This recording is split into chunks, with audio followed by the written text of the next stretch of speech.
Hello everyone, मैं प्रियंका आप सभी का स्वागत करती हूँ। आज हम 24 जुलाई के डेली करंट अफेयर्स पढ़ेंगे जो आपके सभी कॉम्पिटिटिव एग्जाम्स के लिए काफ़ी हेल्पफुल रहेंगे। तो बिना टाइम वेस्ट किए हुए चलिए शुरू करते हैं। Question number 1, FIDE world cup 2025 की मेजबानी कौन सा देश करेगा? Option A Bharat. भारत 30 अक्टूबर से 2 नवंबर 2025 तक अंतर्राष्ट्रीय शतरंज की सबसे बड़ी प्रतियोगिताओं में से एक फाइड वर्ल्ड कप 2025 की मेजबानी करेगा। इस संस्करण में 206 शीर्ष खिलाड़ी नॉकआउट प्रारूप में प्रतिस्पर्धा करेंगे। यह टूर्नामेंट फाइड कैंडिडेट्स टूर्नामेंट 2026 में क्वालिफाई करने का एक महत्वपूर्ण मंच भी होगा। फाइड वर्ल्ड कप एक द्विवार्षिक शतरंज चैंपियनशिप है जिसे फेडरेशन इंटरनेशनल देश एक फाइव द्वारा आयोजित किया जाता है। क्वेश्चन नंबर 2, जून में कोल सेक्टर की रफ्तार में कितने प्रतिशत की वृद्धि रही है? Option D 1.7%। कोल इंडस्ट्रीज सूचकांक ICI 8 प्रमुख बुनियादी ढांचा क्षेत्रों के प्रदर्शन को मापता है। यह कोयला, कच्चा तेल, प्राकृतिक गैस, रिफाइनरी उत्पाद, उर्वरक, इस्पात, सीमेंट और बिजली है। यह क्षेत्र औद्योगिक उत्पादन सूचकांक IIP के कुल भार में 40.27% का योगदान करते हैं। क्वेश्चन नंबर 3, हाल ही में किसने गिफ्ट सिटी के MD और ग्रुप CEO का कार्यभार संभाला है? Option A Sanjay Kaul. IAS Sanjay Kaul ने Gujarat international finance tech city gift के प्रबंध निदेशक और समूह CEO के रूप में आधिकारिक तौर पर कार्यभार संभाला है। यह गिफ्ट सिटी गांधीनगर गुजरात में स्थित है। यह भारत का पहला परिचालित स्मार्ट सिटी तथा देश का पहला अंतर्राष्ट्रीय वित्तीय सेवा केंद्र IFSC है। क्वेश्चन नंबर 4, नासा इसरो का संयुक्त निसार मिशन कब लॉन्च होगा? ऑप्शन बी 30 जुलाई। भारत 30 जुलाई 2025 को NASA ISRO synthetic aperture radar Nisar उपग्रह का प्रक्षेपण करने जा रहा है। यह अवलोकन इसरो और नासा के बीच पहला संयुक्त पृथ्वी अवलोकन मिशन है।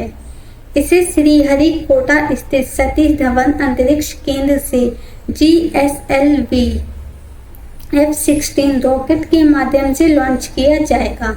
निसार मिशन का मुख्य उद्देश्य पृथ्वी की सतह पर हर 12 दिन में उच्च रेजोल्यूशन हर मौसम और दिन रात का डेटा प्रदान करना है।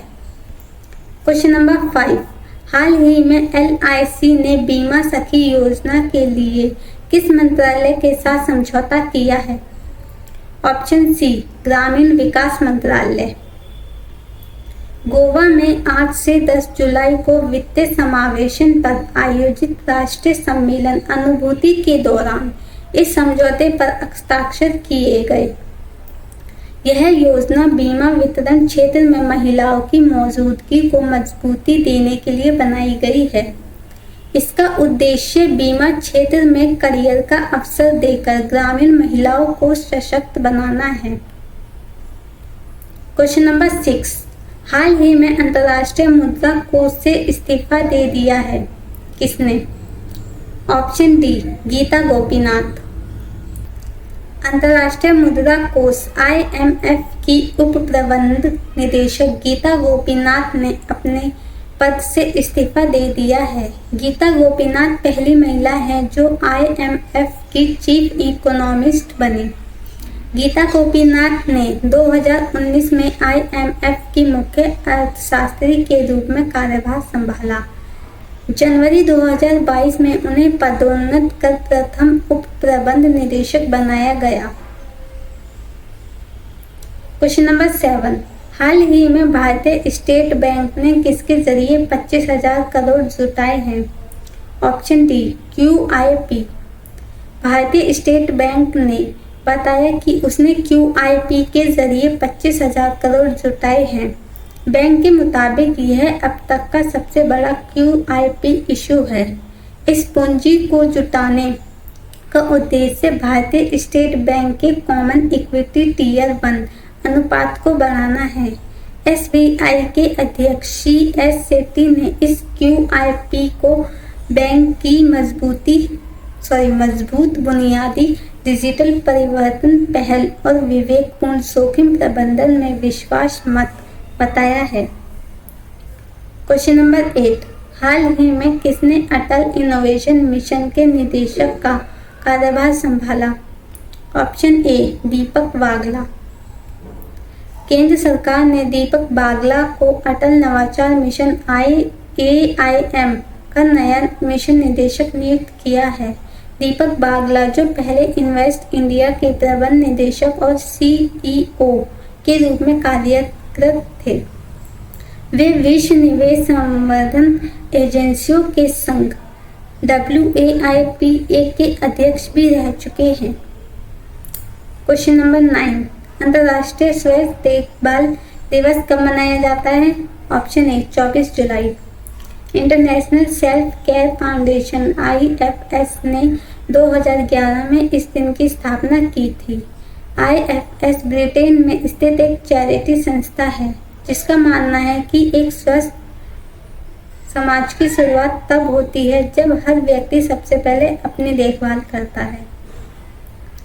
क्वेश्चन नंबर 10, राष्ट्रीय थर्मल इंजीनियर दिवस कब मनाया जाता है?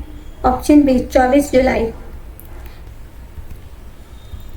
राष्ट्रीय थर्मल इंजीनियर दिवस 2014 में advance thermal solution inc ATS द्वारा किया गया था। इस दिन का उद्देश्य थर्मल इंजीनियरिंग के महत्व और थर्मल इंजीनियरों के महत्व को बताता है। यह दिन उन इंजीनियरों को समर्पित है जो गर्मी हस्तांतरण, थर्मोडायनामिक्स और द्रव यांत्रिकी के सिद्धांत का उपयोग करके विभिन्न प्रकार के उत्पादों और प्रणालियों को डिजाइन और विकसित करते हैं। क्वेश्चन नंबर 11, हाल ही में नेशनल ई-विधान एप्लीकेशन का सेवा केंद्र का उद्घाटन किसने किया? Option D Vijender Gupta. दिल्ली विधानसभा के अध्यक्ष विजेंद्र गुप्ता ने नेवा सेवा केंद्र का उद्घाटन किया था। राजधानी की विधायिका अब कागज रहित, पारदर्शी और कुशल विधि निर्माण की राष्ट्रीय दृष्टि के अनुरूप हो गई है। नेशनल ई-विधान एप्लीकेशन संसदीय कार्य मंत्रालय की एक पहल है जिसका उद्देश्य देश भर के राज्यों और केंद्र शासित प्रदेशों की विधानसभाओं में विधायी प्रक्रिया को डिजिटलीकरण करना है। क्वेश्चन नंबर 12, हाल ही में किस राज्य के पूर्व मुख्यमंत्री का निधन हो गया है? ऑप्शन ए केरल। केरल के पूर्व मुख्यमंत्री और वरिष्ठ मार्क्सवादी नेता अच्युतानंदन का निधन हो गया है। उनका निधन 101 वर्ष की आयु में हो गया है। आम लोगों द्वारा इन्हें प्यार से VS के नाम से जाना जाता था। उन्होंने 2006 से 2011 तक केरल के मुख्यमंत्री के रूप में कार्य किया। उन्होंने राजनीतिक जीवन की शुरुआत ट्रेड यूनियन गतिविधियों से की और जल्द ही केरल में कम्युनिस्ट आंदोलन के प्रमुख चेहरों में शामिल हो गए। यह 1964 में भारतीय कम्युनिस्ट पार्टी से अलग होकर CPI बनाने वाले 32 नेताओं में शामिल हो गए। क्वेश्चन नंबर 13, हाल ही में उपराष्ट्रपति के पद से किसने इस्तीफा दे दिया है? ऑप्शन ए जगदीप धनखड़। मानसून सत्र के पहले ही दिन उपराष्ट्रपति जगदीप धनखड़ ने अपने पद से इस्तीफा दे दिया है। भारत के उपराष्ट्रपति का पद देश का दूसरा सर्वोच्च संवैधानिक पद होता है। संविधान के अनुच्छेद 63 से 71 के तहत उपराष्ट्रपति का चुनाव 5 वर्षों के लिए किया जाता है। जगदीप धनखड़ ने अनुच्छेद 67 के तहत राष्ट्रपति को अपना इस्तीफा सौंपा। अनुच्छेद 91 के अनुसार उपराष्ट्रपति का पद रिक्त होने पर राज्यसभा के उपसभापति अस्थायी रूप से सभापति जिम्मेदारी निभाते हैं।